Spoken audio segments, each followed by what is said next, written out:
محمد بن عبد الكريم الخطابي بالأمازيغية محمد بن عبد الكريم الخطابي، والذي اشتهر بين الريفيين بمولاي محمد. ولد في أجدير بالمغرب 1882 وتوفي في القاهرة 6 فبراير 1963. هو رجل سياسي وقائد عسكري مغربي من منطقة الريف.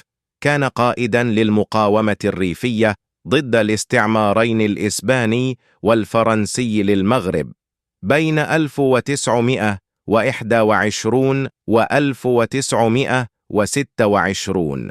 يعتبر من أهم قادة الحركات التحررية في النصف الأول من القرن العشرين.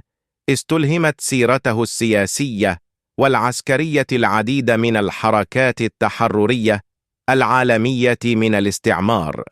ولد محمد بن عبد الكريم الخطابي في أجدير، وهو ينتسب إلى قبيلة بني ورياغل، ويرجع نسب والده عبد الكريم الخطابي الذي كان قاضي القبيلة إلى الخطابيين بني بودشار الشرفاء الأدارسة حسب المصادر المحلية.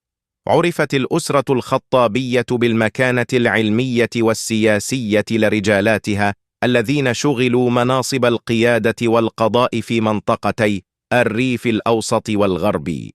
تلقى محمد تعليمه الأول المتمثل في حفظ القرآن والتعاليم الدينية في أجدير.